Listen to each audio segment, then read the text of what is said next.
What's going on, people? Welcome to United View. Welcome to the road trip for our game against Bournemouth at Old Trafford. Afternoon kickoff, 3 p.m. Should hopefully be a routine win, not on TV. Let's just go under the radar, please, and let's have a routine win. That's what we want to see anyway. My main message for this game is don't change the team. Don't change the team. I know we have had that kind of early team news where Man United confirmed that Marcus Rashford missed training with illness. And there's a doubt for today's game anyway. So, okay.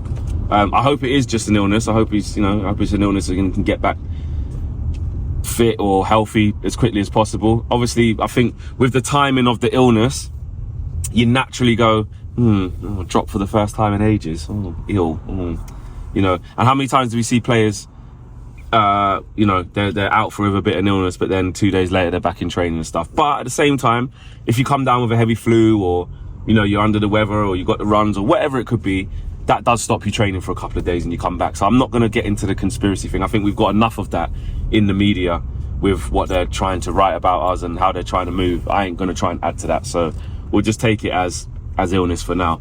But that does make it even simpler for Ten Hag to not even have to make the decision that he should have made anyway, which is keeping that same front line. Midfield, keep the same midfield, to be honest with you. Hammerback Bruno McTominay got 2 goals. He deserves to keep his place. Bruno played pretty well. I know he missed the penalty, but he was okay. Amrabat's had his best game since he's got here, so you wouldn't upset that balance.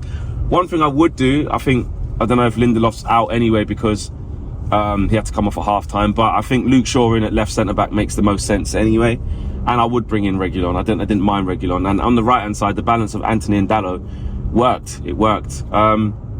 But Bournemouth, listen, we can't take Bournemouth lightly. As we know in the Premier League, in any game, you can't take any team lightly. That's like the most, used saying going. Like, there's no easy games in the Premier League. Even Sheffield United, they were rock bottom of the league, I think, when we went there or whatever it was. And, 2-1, lucky things happen. They got a penalty or, we had to fight for that win. Look at Luton when they come to Old Trafford. They were near the bottom of the table. They were compact. They sat off. And we should have scored more. But if it wasn't for Lindelof actually putting one of the chances away, it could have been even more uncomfortable. And it was only 1-0, and we left that game sort of saying, look, we should have won by more, but it felt a little bit underwhelming. And Bournemouth aren't in that kettle of fish. They're confident, They played well against Villa. They got a win the other day against Palace away from home.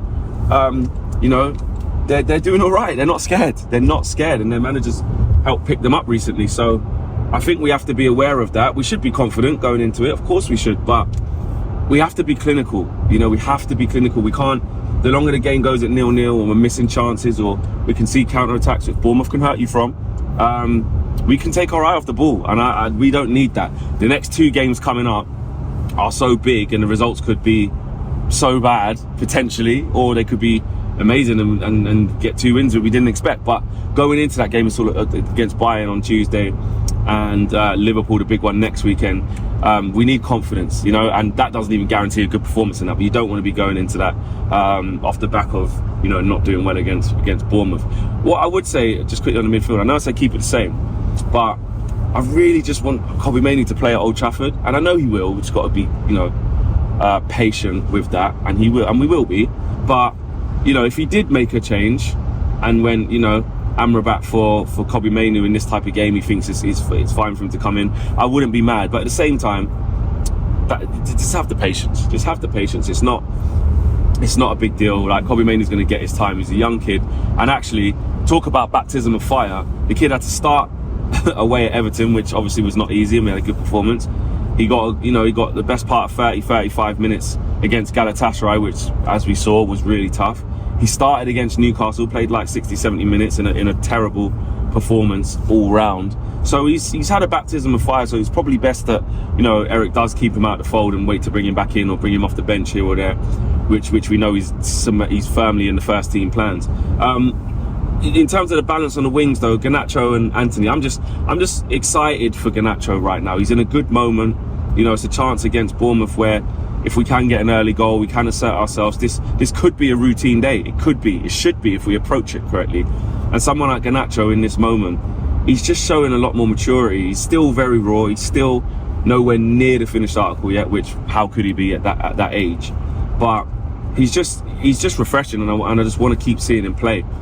So it's a good opportunity for him today to just keep the continuity and even take that into Bayern and Liverpool. You know, there's going to be people saying, you know, just even if Marcus Rashford comes back for Tuesday, you know, he still shouldn't be there. He's got to earn his way back. Ten Hag shouldn't be changing Anthony and Garnacho. And on Anthony, you know, this is a chance for him to build some confidence. You know, like I said, on the ball, he's doing a little bit better. He's carrying the ball a little bit better. He's protecting the ball a little bit better, getting us up the pitch.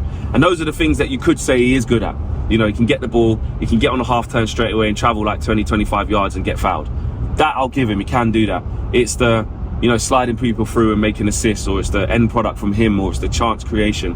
And that's what Garnacho has over him at the minute, you know, using his weaker foot. Those are things that Anthony doesn't do.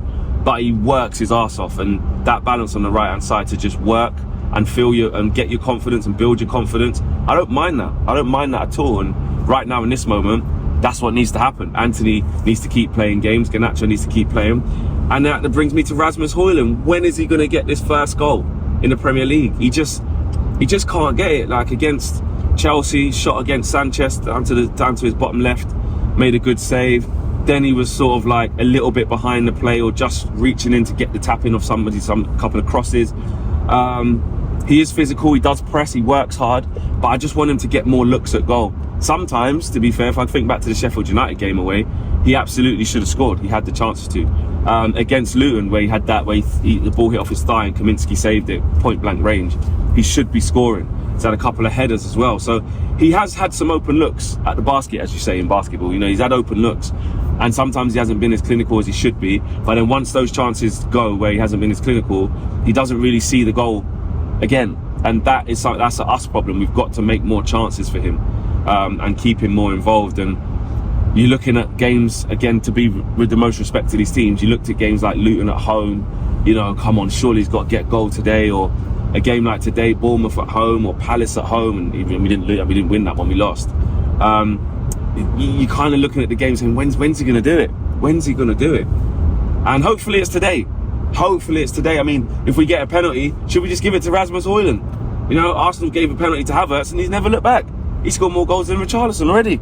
He scored more goals than Rasmus Hojlund already. And now he's in a little bit of a positive moment, and, you know, he was ridiculed. So, look, I just want confidence to flow through the players. I'd love a clean sheet. Harry Maguire pick up where he left off, and we should be dispatching of Bournemouth comfortably today if we do everything right, which I don't see any reason why we shouldn't. But as we know, Man United is always one game away from showing us the Man United that we don't want to see. Anyway, smash the like on the video, subscribe to the channel if you are new. We will have a reaction after the game for you from Old Trafford, of course, speaking to fans. Join the match through KG, and the guys will be in there live. Make sure that if you're not at the game, you check in with them. And of course, as you know, full-time view, Owen will be live, and you can have your say from wherever you are in the world. Call in, have your say live. You need to be a member to do so. You can join the membership at any time. You can do it right now if you want. But join the membership, that is an exclusive perk to be able to call into the show. But if you're not a member and you just want to watch it, you can do that. So yeah, enjoy it, and I'll see you guys after the game, hopefully with 3 points and no more injuries. Take care. Peace.